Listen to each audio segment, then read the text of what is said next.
Bien, bonjour à tous, merci d'être venus. Donc, comme le présentait tout à l'heure Xavier Faure, cette première matinée est plutôt dédiée à une vision un petit peu plus large de la copropriété. Paris et la copropriété, c'est une histoire forcément importante puisque on a plus de 3 logements sur 4 qui aujourd'hui à Paris sont en copropriété, donc plus d'1 million de logements parisiens sont en copropriété. C'est dire si nous sommes obligés de regarder ce que font les copropriétés en matière de politique du logement et de l'habitat. Donc, premier enseignement, Bruxelles, ville de copropriété, bien entendu, puisque nous annonçons, bien entendu, une densité de population avec un accroissement prévu en 2060 de plus de 26% de la population. Donc, copropriété répondra, premier élément, aux besoins de Bruxelles, qui va bien entendu devoir s'adapter à cette question impérative. Souvent en Europe, le Canada est présenté comme étant les grands espaces. Donc, pourquoi a-t-on des soucis en matière de copropriété? Alors, il y a 3 grands axes où la copropriété s'est développée au Canada. Colombie-Britannique, vous connaissez les Rocheuses. Donc, on a une ville qui est Vancouver, adossée sur des montagnes, où là, on a commencé à avoir des difficultés dans le développement urbain parce qu'il fallait bien densifier le territoire. Et évidemment, la copropriété sur la Colombie-Britannique s'est développée, mais sur la verticalité, puisqu'effectivement, il n'y a plus de territoire en termes de développement. Donc, la copropriété est un moteur de développement en termes de logement collectif. Voilà, la copropriété, bien sûr que c'est un bâtiment, bien sûr que c'est du logement, bien sûr que c'est un lieu de vie, mais c'est aussi au centre des préoccupations publiques. Voilà pour cette première présentation. Je vous remercie pour tout ce que vous avez à dire. Dommage de ne pas avoir eu plus de temps pour vous écouter. Nous allons faire les présentations de cette table ronde consacrée donc à la gouvernance, c'est-à-dire syndic, vous savez ce fameux trinôme, syndic de copropriété, conseil syndical qui s'appelle autrement en Belgique et au Canada. Syndic, conseil syndical, assemblée générale. C'est le trinôme qu'on connaît bien en France. Ça marche plus ou moins bien, malgré toutes les réformes que nous avons eues depuis quelques années. On va voir comment on peut essayer d'améliorer, peut-être alors en regardant ce qui se fait en Belgique et ce qui se fait au Québec. Comment ça se passe alors en Belgique? Conseil syndical qui s'appelle autrement, je crois. Qui s'appelle Conseil de copropriété et qui n'a pratiquement pas de pouvoir, en tout cas pas de pouvoir d'initiative, d'exécution. C'est un organe de contrôle uniquement du syndic et qui peut se voir attribuer par l'Assemblée générale des missions, des délégations de pouvoir, mais strictement déterminées dans le temps, dont 1 an maximum, dont l'objet doit être strictement défini également, mais délégation qui ne peut pas empiéter sur les pouvoirs du syndic ni de l'Assemblée générale.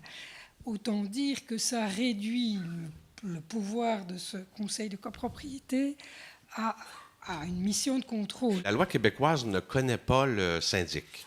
La loi autorise l'Assemblée des copropriétaires, le conseil d'administration, à confier l'administration courante à un gérant, un gestionnaire professionnel qui fait office de syndic dans les faits, mais la loi ne donne aucun statut privilégié ou particulier à ce gérant. On a une loi de 1965 qui, pour l'instant, est orientée vers la défense du petit propriétaire privé contre une méchante organisation collective. Il faut changer ça. Il faut changer ça. Il faut changer d'urgence parce que les défis de complexification des immeubles, les défis de construction des grands ensembles et les défis qui sont posés par l'avenir que l'on ne connaît pas. Il y a 20 ans, on ne savait pas qu'on allait faire du câble Internet. On ne savait pas. Dans 20 ans, on ne sait pas ce qu'on va devoir faire. La seule chose qu'on sait, c'est qu'il va falloir le gérer collectivement et de façon efficace. Merci beaucoup de nous avoir éclairés sur ces possibilités d'amélioration de la gestion de nos copropriétés dans les 3 pays. Madame, messieurs, merci beaucoup. Nous avons vu le droit, les considérations juridiques de la copropriété et je dirais de la propriété à plusieurs d'ensemble immobilier. Le droit, ça ne peut pas être simple. Il y a une certaine mode aujourd'hui à réclamer de la simplification, mais il faut se rendre à l'évidence, ça ne peut pas être simple, et pourtant ça doit être vécu par des gens dont la préoccupation n'est pas de faire du droit, mais de vivre dans un logement et de participer à la vie collective d'une copropriété, d'ailleurs souvent à minima. Vécu de syndic. Alors bonjour à tous. Alors, Sergic gère actuellement 3500 immeubles, globalement semi-national, c'est-à-dire Paris, Nantes et tout le nord de la France, même si on a des présences dans le sud.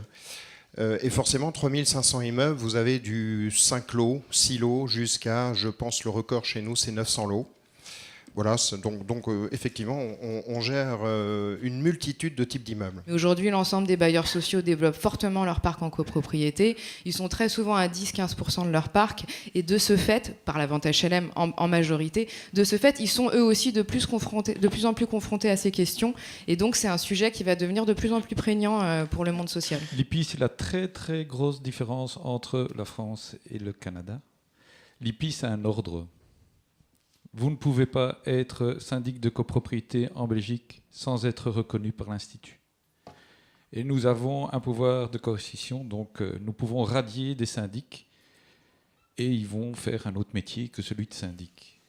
Un consommateur au Québec est mieux protégé en achetant un véhicule automobile qu'il est en achetant un immeuble qui pourtant sera son patrimoine le plus important de sa vie.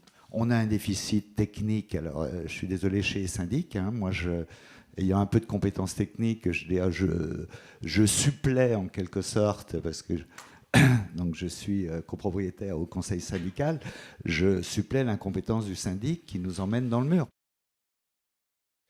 Alors, on va parler aujourd'hui, très brièvement, dans ces 30 minutes, de gestion technique, de durabilité des immeubles. J'avais des questions pour faire la journée, je dirais.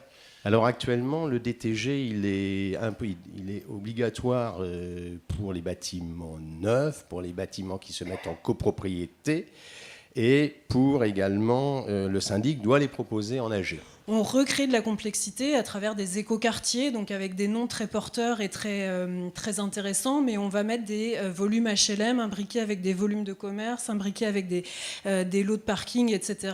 Et puis on va laisser après les propriétaires privés se dépatouiller un petit peu de tout ça sans trop se poser la question de comment ils sont accompagnés pour le gérer. Le plan de gestion d'actifs vise à déterminer les sommes justes et raisonnables que les copropriétaires doivent mettre de côté à l'intérieur d'un fonds de prévoyance pour pouvoir financer les grands travaux au moment où il sera requis d'effectuer ces grands travaux-là. Là-dessus, j'ai une première réflexion qui est, je partage partiellement l'enthousiasme sur ce dossier-là, car il est clairement insuffisamment défini. D'accord ? Le DTG aujourd'hui, je vous mets au défi de me dire exactement ce qu'il y a dedans. En ce qui concerne les parties privatives, mais dans le bâtiment même, on a ce qu'on appelle la performance énergétique des bâtiments, et donc le PEB. Et là, ça nous concerne vraiment tout ce qui est énergie, donc tout ce qui est chauffage, isolation, etc. Mais je crois qu'il convient effectivement d'admettre que la copropriété parfaite, la copropriété idéale que je cherche depuis pas mal d'années, n'existe pas. Et c'est vrai que nous, en tant que syndic, gestionnaire d'immeubles, on a du mal, c'est qu'on aimerait bien avoir des outils de planification où on pourrait effectivement se planifier, se projeter dans les 5-10 ans. Avec, comme le disait Julien Lix tout à l'heure, avec une équipe soudée. C'est-à-dire qu'on ne peut pas envisager ces travaux quand il n'y a pas un syndic et un conseil syndical qui travaillent de concert. Et donc on est en train d'essayer de se dire, on va avoir des gros travaux, on n'a pas l'argent avec nous, donc on met en place des nouvelles choses. Donc il y a le fonds travaux, il y a le DTG. Pour l'instant... Nous, c'est une association de syndicats, c'est 5 syndicats différents. Donc, c'est la voie aussi vers une gestion plus intégrée. Sur 160 copros qu'on peut suivre, s'il y en a 2 qui ont un fonds de réserve, c'est avant même que la loi Allure l'impose. Donc non, c'est pas aujourd'hui une alerte, mais il faut que ça va le devenir pour nous tous, y compris professionnels. C'est ce qu'on évoquait, il faut que toutes les mentalités changent. Moi, je constate que j'ai des confrères agents immobiliers qui vendent des appartements, qui ne comprennent pas un bilan, qui ne savent pas lire un acte de base, un règlement de copropriété oublié. Comment voulez-vous que eux, déjà, informent correctement les acquéreurs ? Donc je vous remercie, à très bientôt, et vous pouvez passer en arrière-salle pour le cocktail. Merci.